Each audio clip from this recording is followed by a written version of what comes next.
we had on the channel about 3.5 years ago. And I had Jack on the channel because at that time, people were saying, because of 2020, there's a pandemic, there's an eviction moratorium, there's a bunch of people going into forbearance.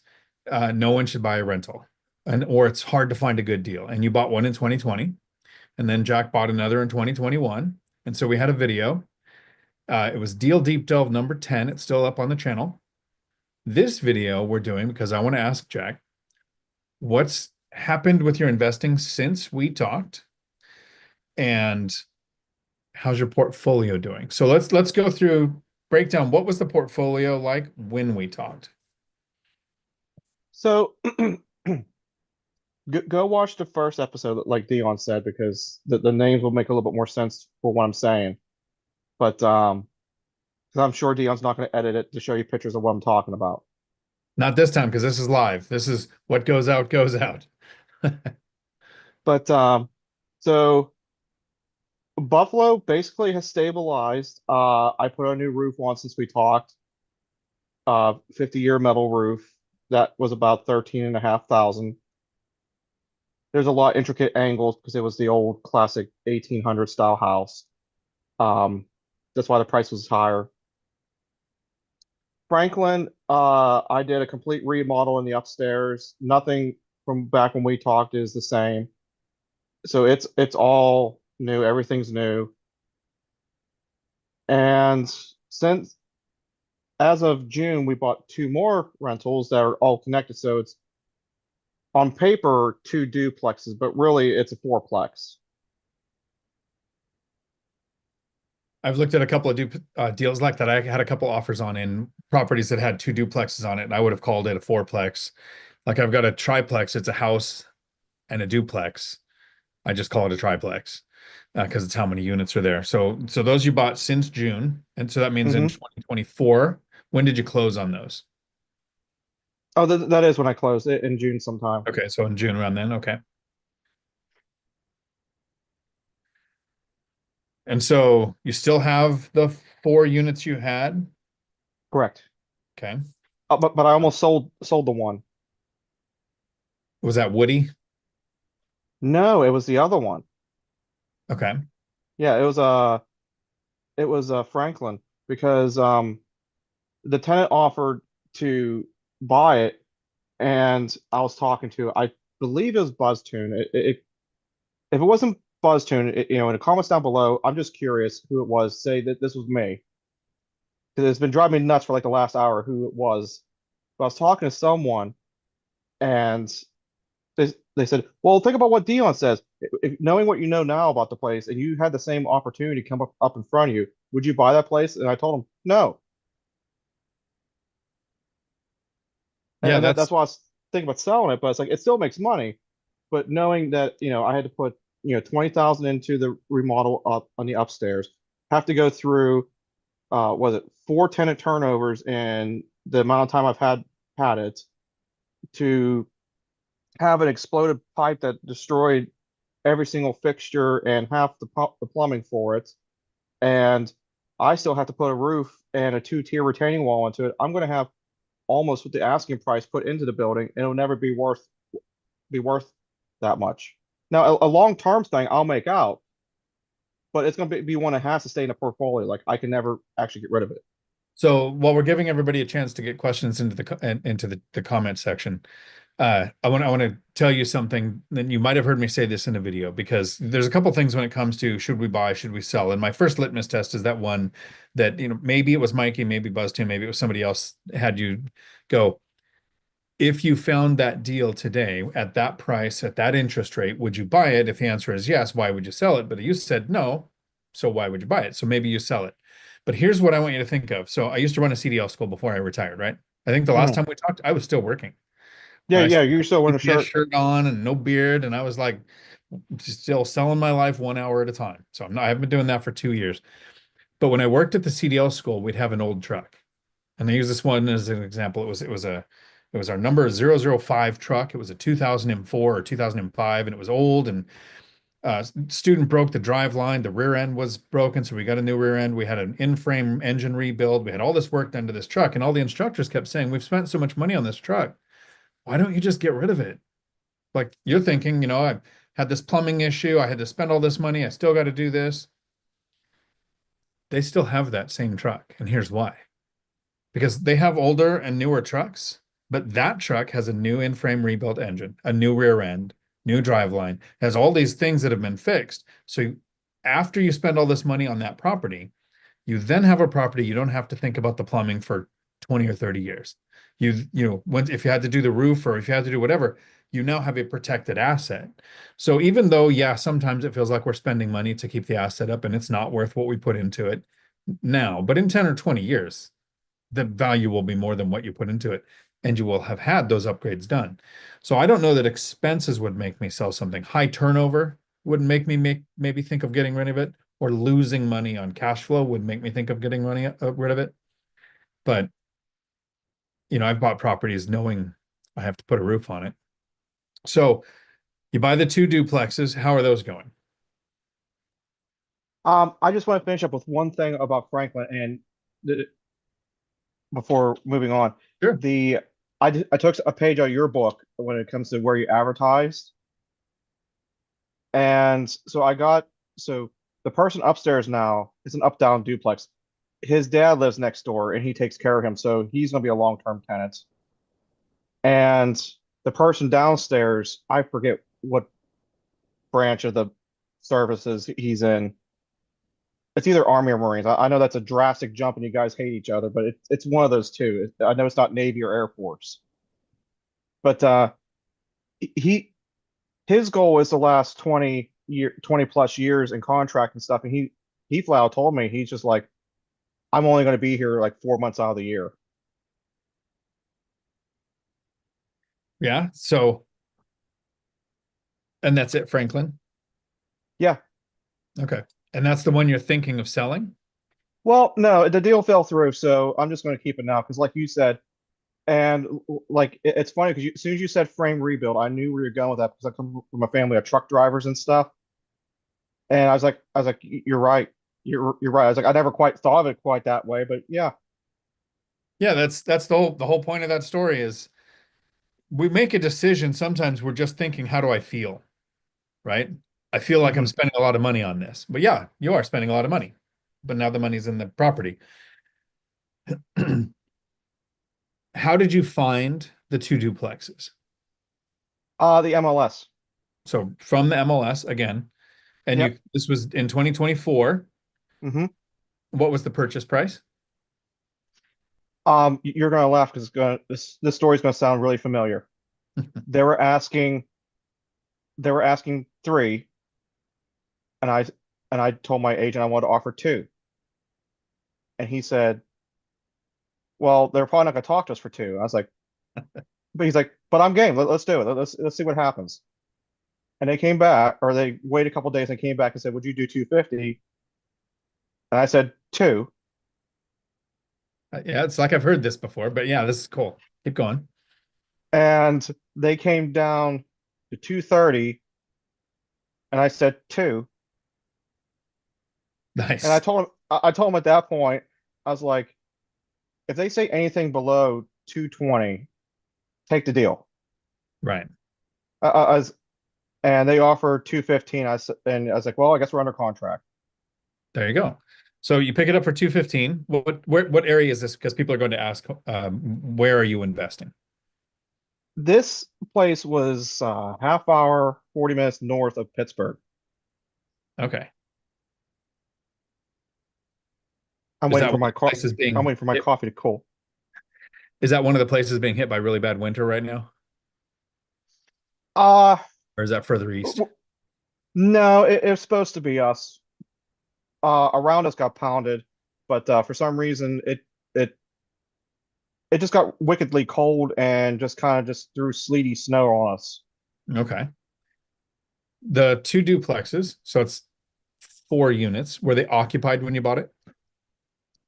One unit is or was or is they're horribly under market rent.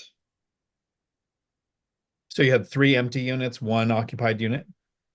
Three empty units, one occupied. I was going to move into the one, and things kind of took a turn for the worse, and that's not going to be an option. I contacted the mortgage company, let them know that that's not going to happen. Just send my mail here to, where I'm at now. And the one unit was ready to go. Basically, I don't know, probably like $4,000 to get it make ready is just more or less the only big thing that really needed done was that the electrical box had different breakers than what the panel said. And the electrician was just like, I can get these breakers, but he's like, they're old. This company isn't really around anymore. I was like, well, it sounds like we're going with GE. It was like, just put a GE in. Right. So that How was much kind of did like that my run you for a new box? 1,500, but I had to do something else too. So the whole bill came to like 2,500. Okay, yeah, 1,500 for an electric box. That's pretty fair. That's not far off of. I've had quotes from 1,300 to 2,000 to swap out a box, and then each state does something different with permits. And in Washington, where I live, they recently added a new thing where some of my properties don't have a turn off switch Hmm. out for the box. Literally, the main breaker in the box was the only way to turn off the power, which doesn't help you if you go to swap out your box. They have to turn off power to your house. Now they require that you put a turn off switch before your house, and it's up the price a little bit. Cody with a super chat jumping in here. I don't see a question. I'm gonna look for it. I appreciate that. I see we scared Jack away, but okay, you came back. I'm gonna look through really quick to see if we're missing any questions from the comments. So we got a bunch of people jumping in. Some people have talked to you. Did you go to the one rental at a time event last year? No, I'm going to be there this year. You're going there this year? Okay. Yeah. Cool. Make sure you come up. I will have a book for you. So, and then you take that book and you get it autographed by as many people as you can. Okay, cool. I'm not sure Sure. which hat I'm going to bring. I got this house I was thinking about bringing. Okay. Hats are very important. You've seen the ones I wear. Got Hats are to very choose important. people. The other one is almost in arm's reach. I'll pop off camera for a second. Fair enough. Chester, I totally agree. If it's forgettable, because I mean that's the joke, Chester. How do you know a Marine is in the room? They tell you. So if he does, if if Jack doesn't know if it was Army or Marines, it's probably Army. Nice. We'll have to take a vote on the hat. Ryan, All Nighter Hider says you're the stoic negotiator. 215 though from 300. That's pretty good. How many days on market was it? It was on market 3 times. Okay, so it was put up three different times. What is market rents and how many bedrooms are the units? They're all over the place. And like I don't mean that just trying to sound ignorant. It's just the the the unit all the way to the right is a 4 bedroom and is being rented out for 1,500. The one going from right to left is what I'm doing. So going to the next one is 800, and that's a single family bed, or that's a 1 bedroom. Then we have the sidewalk because for some reason the city decided to give the sidewalk an address.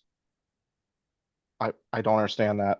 And then we actually have the next real address, and that one's a 3 bedroom, and that will probably be 1,200 after I'm done with it, which we're going to do a renovation on that one. And then we have the last one, which is being rented for 520, which should be 1,200. And I'm kind of torn on what to do about that one. So have you looked up what Section 8 will pay for your units? Section 8 is basically within $200 of market rent, Okay. except for the single family. But I And already have have you that one looked to rented see if out, so there's I'm a not. change? Have you looked to see if there's a change from 2024 to 2025? No, I haven't done that far yet. Okay. It from 2023 to 20, no, it was the year before. In 2023, there was a massive jump in my market, like 30%. Section 8 went up huge. So the next year, other market rents went up about the same amount. So I would watch that just in case there's a change in your market.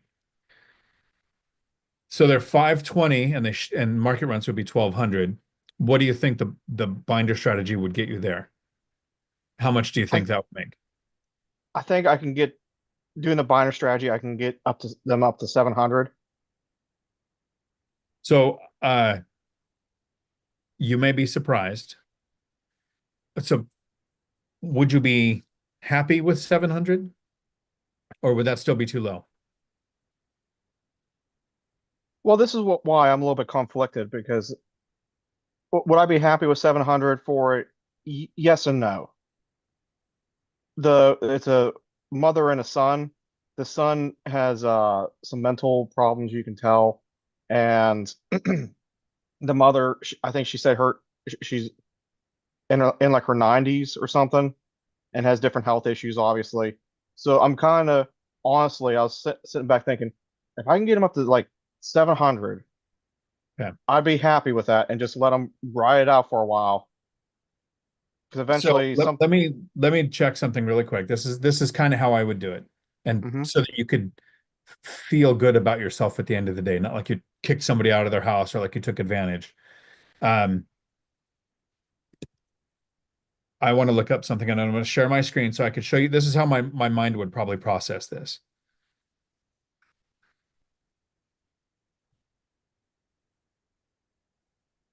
Hang on. Of course, my tech never works when I need it to.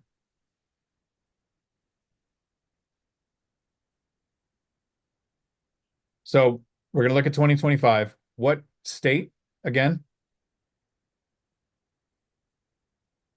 Pittsburgh. Is that a state? Oh, Pennsylvania. Oh, there you go. Okay. And then what Sorry, county? I heard city. That's okay. What county? Butler. Zip code? Scroll down. Scroll down. Keep going. Keep going. Keep going. Keep going. The highly populated area. Yeah, I'm quickly learning seeing that. 16001.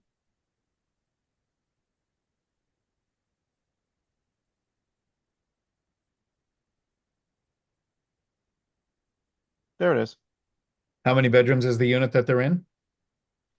That one is either that one's a three. So three bedroom.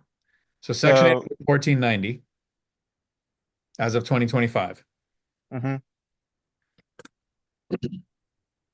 You print this out, you look up rentals in the area, you do the binder strategy. They're at, you said 520. You're comfortable with 700. I can almost guarantee they are going to offer 900. They'll probably offer 850 or 900. You mhm, say that would be fair, but how about we only go up to 700? So they're educated now. They know how much rents actually are. They see what Section 8 would pay if they moved out.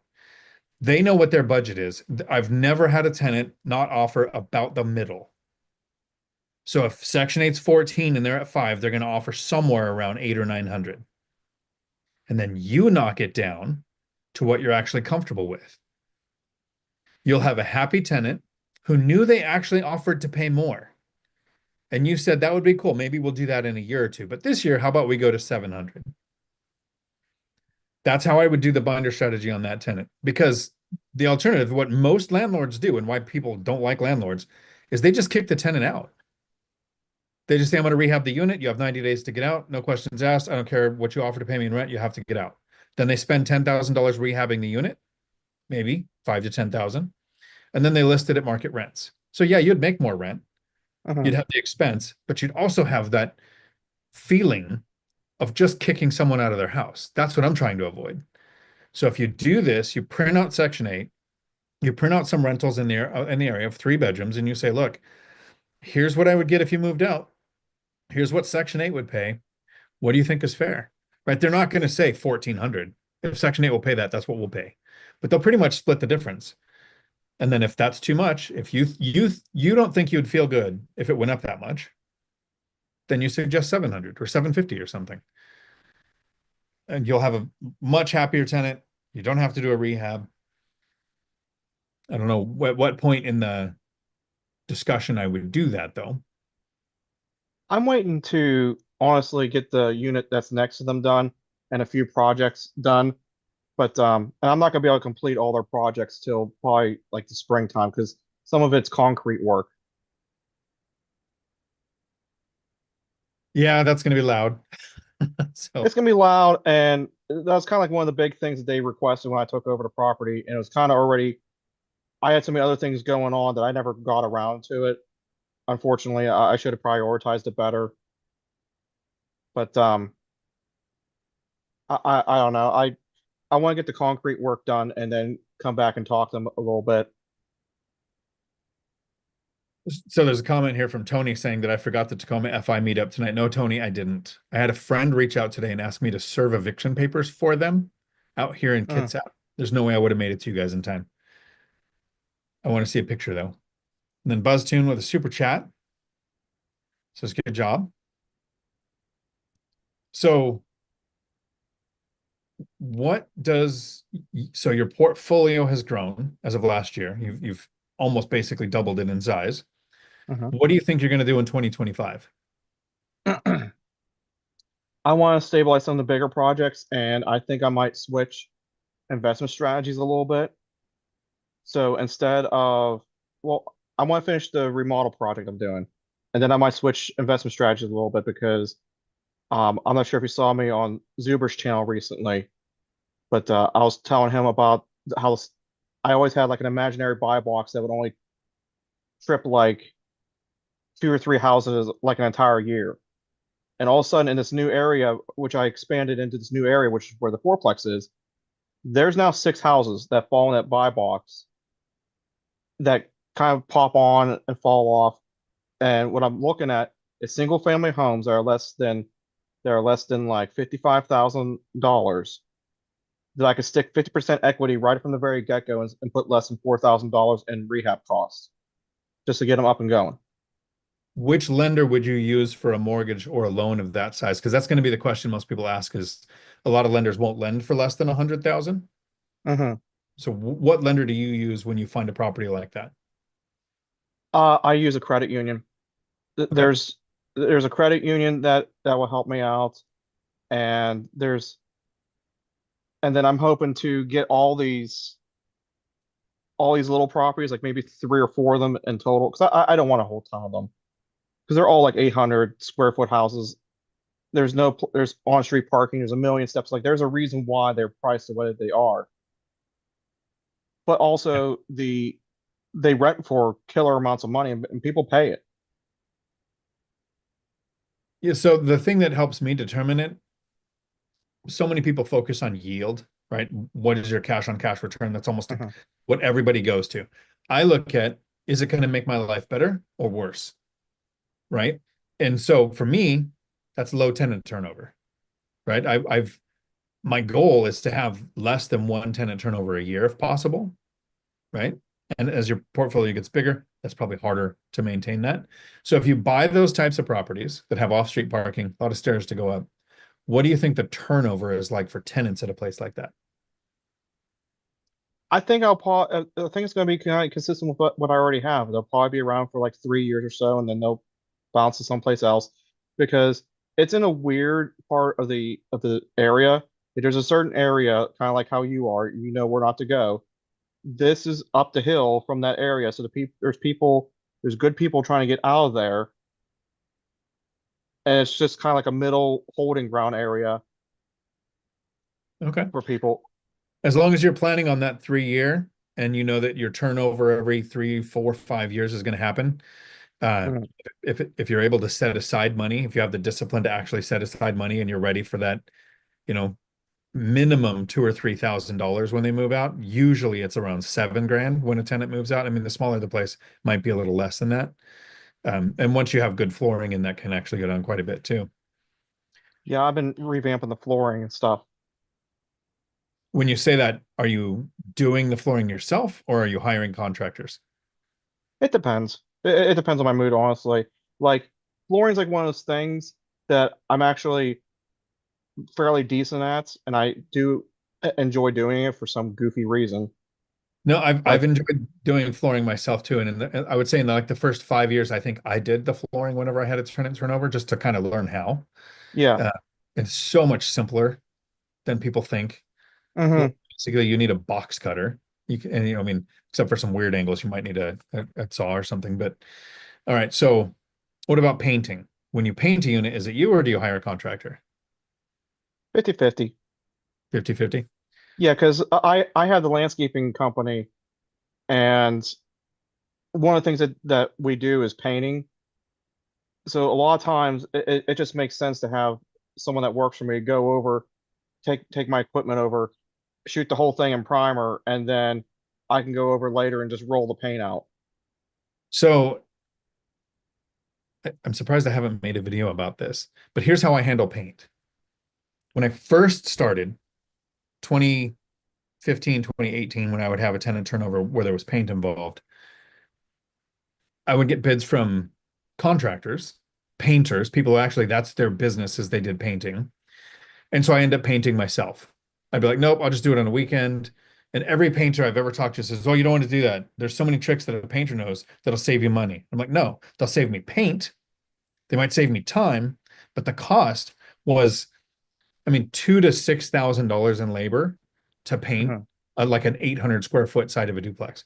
And I thought, well, it'll take me 2 days. That's worth 2 grand of my own time, right? In the beginning, that's how I looked at it. Then I did something similar to you. You've got your own tools and you've got a crew that does something else. So I've never hired a painter, but I've had a ton of painting done now by handymen. I buy the paint, I buy the rollers, I buy the pans, I buy everything. It's delivered to Lowe's has it. I just deliver it right to the thing. I get my paint from Sherwin-Williams, but I have the paint delivered to the thing. Then a handyman does it. I've had entire units painted for $400 because the guy's like, yeah, I want a day's wage. If I can get it done in a day, I'll do it in a day. If it takes 2 days, I want 2 days wage. I'm like, okay, great. $400 or $800. What do you want to do? I would have taken 2 days if I was the handyman, but he was like, I'll get it knocked out. So I've never hired a painter, and every painter I've ever talked to says, "Oh, you're making a huge mistake." I'm like, "Yeah, but the place rents and it looks great."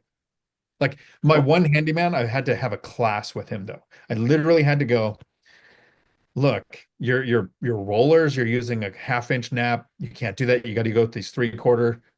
Um, and he said, "Well, I'm going to waste a lot of paint." And I said, "I don't care. You get it done in one coat, and then you want to roll it like you're trying to break the wall, because that'll actually seal like you're trying to seal a 10-minute class with this handyman to make him a better painter. And now he's done like 3 or 4 places, and it's a fraction of the cost of what a painter contractor would cost. yeah, the few times that or when I don't paint it myself, I'll typically just again have my people go in and just shoot the primer or the sealant. And then I'll actually, if there's like a bunch of other work that I know is going to be drug out for too long, I'll ask the handyman, be like, hey, I already got the paint on site. Do you want to charge me a day or two to paint a place while you're doing the work? Yeah, that's brilliant. I should probably make a standalone video on, hey, here's why I never hire a painter. And boy, the comments are going to come because contractors don't like hearing stuff like that. Well, here's the other thing too. And if you're in a super high-end class neighborhood and you care about the cracks, you care about the seam, maybe hiring a painter would be best if it's a house you're living in and you're looking for that high quality detail. For common people like us that rent to people, I know my properties are in class C, sometimes a B neighborhoods. They're 1800s houses. They're not going to be perfect. It just needs to look decent. Yeah, and so I would say the paint that my handyman has done has always looked good, but I know that there's some drywall patches that don't look great. So if my brother comes over, he's really pedantic when it comes to drywall, and he'll point out every little flaw, and I'll be like, no tenants ever told me once that they cared about that. And so I'm with you. It's Class C rentals. It's not super high end. I don't want high end. The higher end the rental, the more rent you can get. I totally get it. And then you lose your tenants when they lose a job. I want my Class C working class rentals. BuzzTune Mhm. says it's best when you meet someone like Jack who speaks the one rental at a time language and invests in the same area. Thanks, Jack, for all your knowledge. So that's Mikey. Thank you. Yeah. Looking to see if we're missing any questions here. There is one about the binder strategy. Where did it go? It was something like, it was from Oculus, I think. I missed it. After a binder conversation, or if it's a 5% year, What is your communication like to announce, confirm a new rental rate for the tenant? Do you email? It's almost always text for me when I'm talking to a tenant about renewing a lease, unless it's going to be a binder strategy. And Oculus, I think we've gone over this. I buy the property, I do the binder strategy about 2 months later, and then generally I'll just do like a 5% increase every 2 years, send a text. The first year saying, hey, would like to keep the rent the same. Do you want to renew your lease? And I'll point out taxes and insurance have gone up, but I'm going to keep the rent the same. That way, the next year, the conversation goes easier. But then when a black swan event happens, something like a pandemic or the threat of rent control or something that makes me think, okay, rents have gone up a lot. I need to have a binder strategy. I'll actually just say, hey, are you there? I need to come by and talk. And almost every time the tenants panic. Am I getting kicked out? Like that's the question I get. I'm like, no, I just need to talk. And then I'll bring the binder and they've seen it before, so they know what's going on, and it's gone well every time. Atlas, buying real estate since 2020 is like getting into stocks in 2022. Everything looks like a genius. People have been saying that since 2013 because it's been going up. But interest rates tripled. So Atlas says it makes you look like a genius. When you bought it in 2020, sure, that deal, you probably got a fair, good interest rate. 2021, you probably got an okay interest rate. What did the interest rate look like on those ones you closed on last year? Um, Surprisingly, even though I closed on the same time, there's two different interest rates. The one was 6.2 and the other one was 6.5. Do you remember what the interest rates are on the one from 2020 and 2021? I actually remember those ones better. The one is 2.8 and the other one is 3.3. So when you buy something, I'll agree with Atlas. When you buy something at 2.8% interest rate and the current interest rates are above 6, sometimes above 7, you look like a genius. Once you have the duplexes rented out to closer to market rents, what will your cash flow look like? Cash flow after all expenses and everything would be on the new ones or the old ones. I'm sorry, I missed that part. Oh, the new ones, the, New the the ones, two duplexes that you just bought. about 2,700. That's your profit. Correct. That's after putting money back for future expenses and everything. Okay. So, I mean, I definitely don't want to feel like I'm attacking Atlas because it's a fair statement. Say everything look when everything's good, it looks good. When everything's bad, it looks bad. But if you bought in 2008 at the peak of the market and you own the property now and it's a rental, you look like a genius, right? Prices dipped in 2009, 10, and 11. Rents didn't for Class C and Class B properties. So even in the crash, Class C property owners looked like geniuses as long as they had fixed rate debt. All Nighter Hider Reiner says painting is easy, control the run, and you're a painter. Nice. Yep. Painting is, I'm always stunned by the quotes from painters, Hmm. right? I got quotes recently because I had a tenant move out, trashed the place, got it all cleaned out, got a quote on painting. And I'm like, nope, my handyman is going to be working, doing some painting. But what was it? 2,700 was the best labor. I provide everything from a painter. And my handyman will probably have it done. There's probably some detail here because I want an accent wall in two different levels. Probably going to take 3 days. So maybe I'll be $1,200 in labor. And I know being retired, I should just go paint it myself. I enjoy painting, but I also enjoy gaming.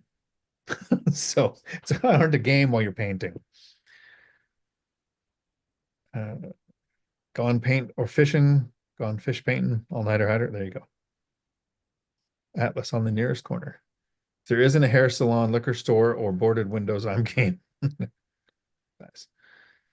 2.8% on an investment. Yeah, that was 2020. I've got several that are like at 3.1 on a couple.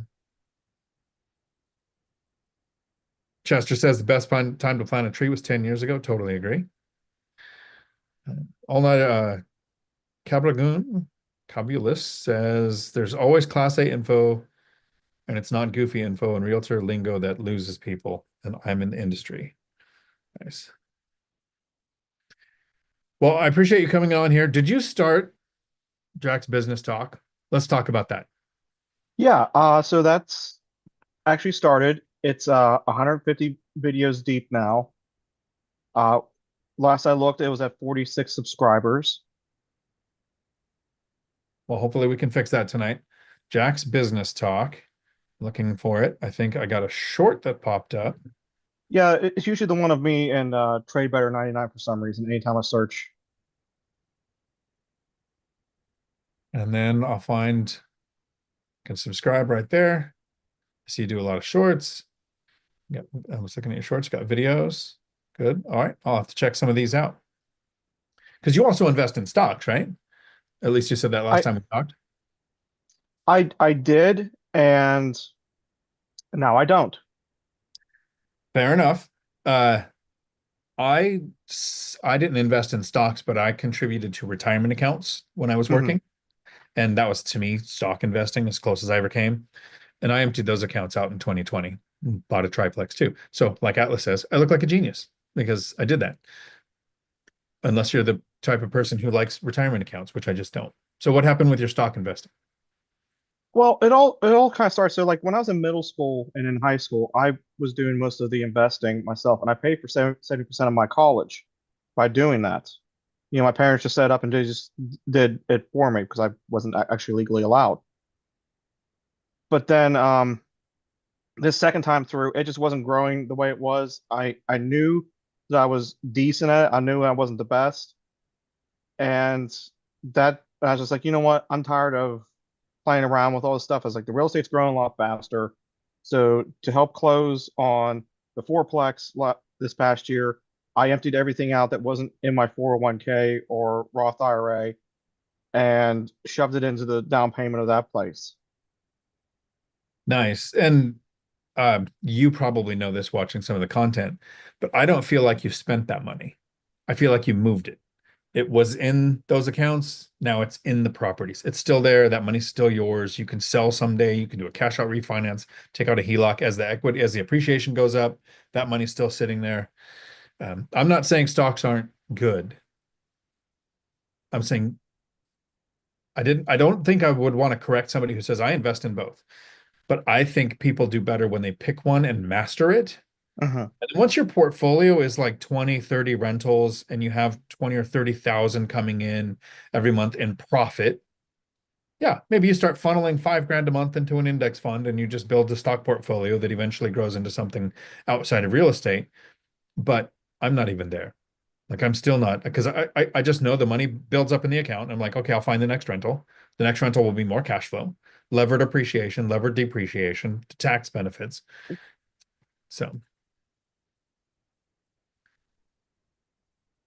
um Calhoun, thanks for sharing, Jack. Thank you. Appreciate you being in here. Of course, Rob asks about Millennium Mike's. He's done with his new girlfriend. It's been over a month. How much longer can it last? Let's see if she makes it to Vegas. That's what I'm hoping to do because I haven't met her yet. Beth Traverso says, howdy. Thank you. Again, Beth. I hope people understand when someone, so this is why I'm glad you came on, Jack. When I talk and I say I started investing, started saving around 2010, 2011, got my first duplex 2013, then 2015, 2018. People say, well, you look like a genius because you went to the bottom of the market and you started buying on your way up. You started in 2020 during a pandemic, during an eviction moratorium, during a time when everybody was saying the world is ending, stock market crashed 30% and then recovered fairly nicely. Uh, and so how many units total are you up to now? 8. 8. And going to be adding more soon, Mhm. right? Or eventually, there's the plan in 5 years. Like it's not like this takes decades to do. And you don't go, okay, you invested for 5 years, now you can quit working and never have to work again, right? Like I My, go Sorry, go ahead. ahead. Um, Honestly, my overall goal is to actually, when I get to the point where I'm finally financially free, I I want to switch gears and I want to do more on the flipping side of stuff. Just I'm not talking extensive, like 3 flips a year. Some of Yeah, them I'll make keep. like nice projects for you to manage to Mhm. save money. Yep, okay, I can see it. And I want to get my real estate license just because I want to be a realtor in a sense of helping other investors. Being, it's hard to find someone of what I would want to try and find. So what I want to end the video with, and I want to put your Okay. email in the chat for anybody who wants to reach out with questions. And BuzzTune put a link to your channel in the comments. So we'll do that again after the video. So we'll try to get you to at least 100 subscribers in the next week. Okay, Oh, wow. let's shoot for that, because you're at, like you said, 46 right now. So let's try to double that. Oh, I had a thought and it ran away with the squirrel. So I love the way you're looking at it. How many people have we met or have you ever talked to that said, I'm going to get my real estate license so I can get into real estate? Or they say, I want to get into real estate. I'm going to start flipping. I think it's such a better process to acquire some rentals, learn the skill set of what is it like to rehab a unit, like painting. I mean, you could save thousands of dollars on painting, not even doing it yourself, just knowing that you can buy the materials, hire a handyman. It's a fraction of the cost to get it done. Where do you get your materials? Where do you get your leases? Learning all of that kind of stuff. Then flipping is a job that you do after you don't need a W-2. Then a real estate license is something you do because you enjoy it, right? It's not, those aren't the ways that I would use to get into real estate. Atlas says, don't get into flipping unless you like paying taxes, which is kind of a good point. Zuber did that, right? He owned all those rentals for years. And since like 2018 until 2022, he flipped 56 homes. I'm sure he paid a lot of taxes, but Yeah. he said, I wish I kept every single one. Quick question from Calhoun. I think that's Adam, REI. Did you get my email? I did, Adam. I was going to answer it. It's in my to-do list from the Gary A. I remember meeting you. I'm hoping to see you at the Vegas event. I will have to look at the email because it came to the one. My Dion Talk email, I get about 100 a day. But my personal one, the one I gave you today, I can actually process those. Cabergoon says, Jack, you probably know more than most realtors in your area. I'm a realtor, and Dion is right. My mentor's a millionaire, 10 over, and he did exactly like Dion said. Yeah, so I think there's some real estate agents who really know their stuff. Like Mhm. Beth Traverso. Like if I was going to ask a real estate question, I'm calling Beth. I've got a friend who is a realtor, has 30 rentals. He's been an investor the whole time. He knows more about this than I do. I don't know why he doesn't share his knowledge.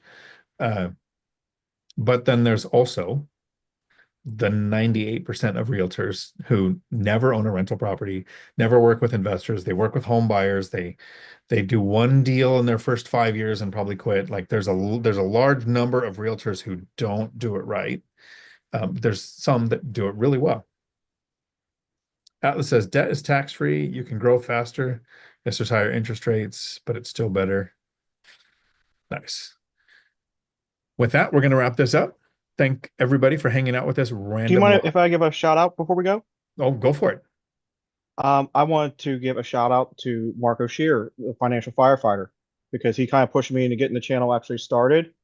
The handyman I was talking to was a recommendation of his, and he's an awesome realtor. He actually does exactly the process I just said, except he's adding invest or buy and hold last, but he's already doing handyman and flipping and stuff. Nice. And it's ironic, as soon as you mentioned it, Mark said hello in the chat. Like he just came on. So there you go. Everybody have a week full of amazing, and understand that I said this the last time we talked, and I'm hoping you take it the same way. It's not an insult. I think me and Jack are just normal guys, nothing special, not super smart, not no silver spoon when we were born, but able to acquire rentals and have a better future financial situation. Thank you. And we are off of YouTube. Cool. So hopefully that helps with the channel. And we got a bunch of people with comments